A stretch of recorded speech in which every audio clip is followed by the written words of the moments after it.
السلام علیکم، میں ہوں عمران، آپ دیکھ رہے ہیں میرے یوٹیوب چینل۔ آج ماشاءاللہ آپ دیکھ رہے ہیں میرے ساتھ بہت ہی معزز شخصیات موجود ہیں، اور ہماری گفتگو کا جو آج فوکس رہے گا وہ محرم الحرام کے حوالے سے، اس مقدس مہینے کے اور اس 10 دن جو ان کے حوالے سے ہمارے سوالات ہوں گے۔ اور میرے ساتھ ماشاءاللہ میرے لیے بڑی فخر کی بات ہے، شاہ صاحب نے مجھے موقع دیا ہے اتنے معزز شخصیات کے ساتھ آج بیٹھنے کا۔ جناب ان کا تھوڑا سا تعارف میں کروا دوں، جناب مولانا سید احمد اقبال رضوی صاحب، یہ پاکستان لاہور سے آئے ہیں ماشاءاللہ۔ ویلکم سر، بہت شکریہ آپ کا ٹائم دینے کا۔ جناب مولانا سید غلام مہدی گلریز صاحب انڈیا سے، جناب welcome from Kuwait and Pakistan also, بہت شکریہ سر۔ ہمارا جو آج کا یہ پوڈ کاسٹ بنانے کا جو مقصد ہے وہ کچھ ایسے سوالات ہیں جو ہماری کمیونٹی جو ہے وہ ان کو سمجھنا چاہتی ہے، ان کو ان کے فہم میں، ان کو وہ سنتے ہیں لیکن ان کو وہ چیزیں صحیح طرح پتہ نہیں لگ پاتی، ان تک پہنچتی نہیں ہیں، ٹھیک ہے۔ کچھ چیزیں ایسی ہوتی ہیں جو سنتے سنتے آ رہے ہیں ہم شروع سے، لیکن ہم اس کی تہہ تک نہیں پہنچ پاتے۔ یہ جو 10 دن ہیں، ان 10 دنوں کو ہی کیوں مختص کیا گیا ہے، اس کی خاص بات کیا ہے؟ بسم اللہ الرحمن الرحیم، الحمد للہ والصلاۃ علی اہلہا۔ بہت شکریہ عمران صاحب، اور آپ نے بہت اہم موضوع کے اوپر یہ پوڈ کاسٹ رکھا ہے۔ اللہ تعالیٰ آپ کو اجر عظیم عطا فرمائے، اور بہترین خدمت ہے یہ، ایک میسج پہنچانا اور لوگوں کے کانسیپٹس کلیئر کرنا۔ ماہ محرم الحرام ویسے ہی ایک مقدس مہینہ سمجھا جاتا ہے، اور اس میں جنگیں کرنا دور جاہلیت سے ہی اسے ممنوع سمجھا جاتا تھا، اور اسلام نے بھی اس کی حرمت کو پاس رکھا، اور اس میں جنگیں کرنا جو ہے وہ حرام تھا۔ یہ وہ مہینہ ہے کہ جس میں رسول خدا صلی اللہ علیہ وآلہ وسلم کی آل جو ہے وہ 10 محرم کو کربلا کے میدان میں شہید کی گئی۔ لہٰذا یہ جو عاشور کا دن ہے وہ امت مسلمہ کے لیے بڑا امپورٹنٹ دن ہے، اور ظاہر ہے کہ یہ جو سانحہ کربلا ہے یا واقعہ کربلا ہے، اس کا تعلق شیعوں سے نہیں ہے بلکہ پوری امت مسلمہ سے اس کا تعلق ہے۔ جی صحیح۔ اور شیعہ سنی سب اس بات پر اعتقاد رکھتے ہیں، عقیدہ رکھتے ہیں کہ اگر امام حسین علیہ السلام کی یہ قربانی نہ ہوتی تو یقیناً آج یہ جو دین اسلام اپنی صحیح شکل میں ہم تک پہنچا ہے، یہ یقیناً نہ ہوتا۔ یہ سب امام حسین علیہ السلام کی قربانیوں کا، ان کی بہن کی قربانیوں کا نتیجہ ہے، جو نواسہ رسول تھے، وارث شریعت تھے، اور اپنے نانا کے دین کے محافظ تھے، اپنے نانا کی دین کے مبلغ، مروج اور وارث تھے۔ لہذا یہ جو اول محرم سے لے کر اور 10 محرم تک جو سلسلہ ہے عزاداری کرنے کا، خصوصی طور پہ، ویسے تو 2.25 مہینے یعنی محرم اور صفر دونوں مہینوں کے اندر عزاداری کی جاتی ہے، اور پورے سال میں بھی جو ہے مختلف جو مواقع آتے ہیں، اہل بیت علیہ السلام کی جو شہادتیں ہیں ان کے اوپر بھی عزاداری تقریباً پورے سال ہی چلتی رہتی، لیکن یہ 10 دن جو ہیں اس لحاظ سے بڑے امپورٹنٹ ہیں کہ خود ائمہ اہل بیت علیہ السلام جو ہے وہ 1 محرم سے لے کر 10 محرم تک باقاعدہ خود عزاداری کرتے تھے۔ یعنی خود واقع کربلا کے بعد امام زین العابدین علیہ السلام، یعنی فرزند امام حسین علیہ السلام، امام سجاد علیہ السلام، وہ عزاداری کرتے تھے ان 10 دنوں کے اندر۔ اسی طرح سے باقی جو ائمہ اہل بیت ہیں، چاہے وہ امام باقر علیہ السلام ہو، چاہے امام جعفر صادق علیہ السلام ہو، تو یہ بہت زیادہ اس سلسلے میں روایات ہیں کہ ماہ محرم کا چاند دیکھ کر امام جعفر صادق علیہ السلام یا امام موسیٰ کاظم علیہ السلام یا امام زین العابدین علیہ السلام جب چاند دیکھتے تھے تو اسی وقت جو ہے وہ ان کے غم کے آثار جو ہے وہ شروع ہو جاتے تھے، مسکراتے نہیں تھے، اور ایک عزاداری کی کیفیت جو ہے ان کے گھروں میں ہوا کرتی۔ ماشاءاللہ آپ انڈیا سے آئے ہیں، پاکستان میں تو ہم نے وہاں سے ہم نے دیکھا وہاں پر کیا سلسلہ ہوتا ہے، انڈیا میں کیا سلسلہ ہے عزاداری کا، مجالس کا، وہاں کیا ریسٹرکشنز ہیں، ہرڈلز کیا ہیں، وہ ان کے بارے میں تھوڑا سا بتائیے، کوئی ایسی پرابلمز ہیں وہاں پر؟ دیکھیے، انڈیا میں مولا حسین کو لے کر کے تو کوئی پرابلم نہیں ہے، اس لیے کہ ہندوستان میں جتنے بھی افراد ہیں سب رسپیکٹ کرتے ہیں، سب احترام کرتے ہیں، اور مولا حسین کو باقاعدہ مانتے ہیں، حتیٰ چاہے ہمارے ہندو برادران ہوں سنی برادران ہوں باقاعدہ تعزیہ داری کرتے ہیں، نوحہ مجلس ماتم، اور جس طریقے سے ہم لوگ یعنی مشغول رہتے ہیں ویسے ہی وہ بھی مشغول رہتے ہیں. صحیح. حتیٰ جو ہمارے ہندو برادران ہیں وہ بھی اپنا سبیل لگاتے ہیں باقاعدہ، یعنی جو بڑے لوگ ہیں وہ لگاتے ہیں. اس میں فرق یہ ہے کہ یہاں پہ بہرحال محدودیت ہے، آپ کا ایک وقت معین ہے، ایک ٹائم معین ہے، یہاں پہ آپ جلوس نہیں نکال سکتے، شبیہ نہیں نکال سکتے. ہمارے کیا بالکل آزادی ہے. ایک سوال ہمارے دوستوں نے پوچھا ہے کہ اربعین میں یہ 40واں کا دن ہوتا ہے، اس میں نجف سے کربلا بتایا گیا کہ وہ پیدل سفر کیا جاتا ہے. جیسے آج کل کے جدید دور میں آپ کے پاس ڈفرینٹ ذرائع ہیں ٹرانسپورٹیشن کے، اور گرمی کی شدت بڑی ہوتی ہے، تو کیا اس میں کی کوئی کیا وجہ کیا ہے، کیوں ایسے ہوتا ہے؟ دیکھیں انسان جب ایک عاشق ہوتا ہے نا کسی کا، جی عاشق تو صحیح. ٹھیک ہے نا، یہی بات ختم ہوگی، انسان جب عاشق ہوتا ہے تو وہ جب اپنے عشق کا اظہار کرتا ہے تو اس کے مختلف اسلوب ہوتے ہیں، مختلف انداز ہوتے ہیں. ٹھیک ہے، امام حسین معشوق ہیں، محبوب ہیں سب کے. تو یہ جو عاشقان امام حسین علیہ السلام ہیں، یہ پیدل چل کے جانا چاہتے ہیں تاکہ اپنے عشق کا اظہار کریں. حالانکہ گاڑیاں چل رہی ہیں، سب کچھ ہے. تو پہلی بات تو یہ، اور یہ فقط امام حسین علیہ السلام کے حوالے سے نہیں ہے، حتیٰ خانہ کعبہ کے حوالے سے بھی ہے، مدینہ منورہ کے حوالے سے صحیح ٹھیک. کہ اس زمانے میں جو اصحاب رسول صلی اللہ علیہ وآلہ وسلم تھے وہ پائے پیادہ جایا کرتے تھے حج کے لیے. تو یہ کیا ہے، یعنی خدا سے اپنے عشق کا اظہار ہے. حالانکہ میں سواری پہ جا سکتا ہوں لیکن میں پائے پیادہ جا رہا ہوں، کیوں؟ عظمت خدا کی وجہ سے، عشق خدا کی وجہ سے، عشق نبوی کی وجہ سے. تو یہ ہمارے ائمہ معصومین علیہ السلام کی بہت ساری روایات موجود ہیں کہ پائے پیادہ یعنی پیدل سفر کر کے امام حسین کی زیارت کرنے کا بہت زیادہ ثواب، بہت زیادہ ثواب. کلیئر ہو گیا جی. عشق جب آپ نے کہا نا عشق کی بات ہے تو پھر عشق کے پیچھے تو پھر کیا ہی بات ہے.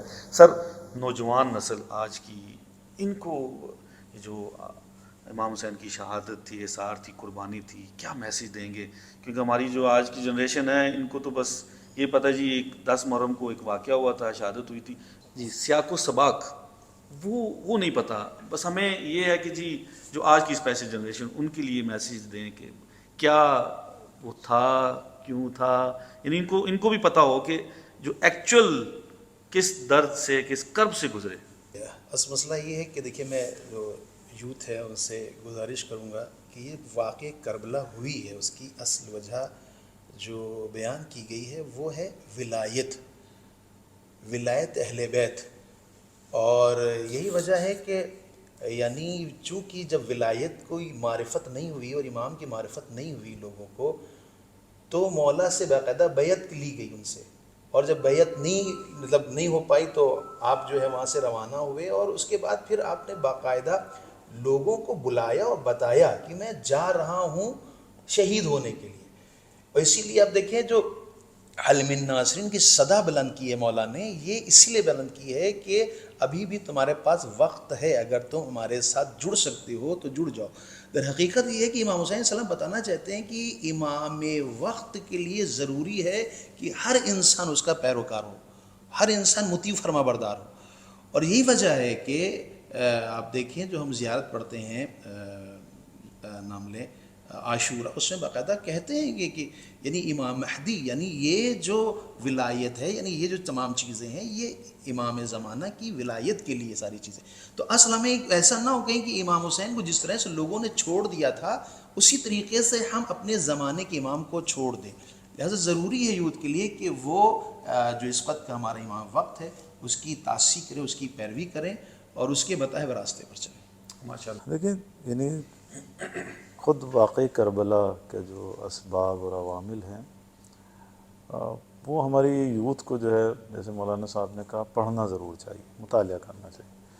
فقط سنی سنائی باتوں کے اوپر کہ جناب اس سے سن لیا، اس سے سن لیا، پھر اس میں جو ہے مختلف قسم کے پروپیگیشن بھی ہے. ظاہر ہے جو مذہبی منافرت افسوس کے ساتھ بعض ہمارے مولویوں نے کی ہوئی ہے آپس میں ایک دوسرے کے خلاف، تو اس میں پھر حقائق پتہ بھی نہیں چلتے. تو میری جو یوتھ ہمارے یہاں کویت کے اندر موجود ہے اور پاکستان میں بھی اگر یہ جا رہا ہے، تو پاکستان کے بھی یوتھ سے میری گزارش ہوگی، شیعہ ہوں یا سنی ہوں، آپ کو مطالعہ کرنا چاہیے. صحیح، ٹھیک.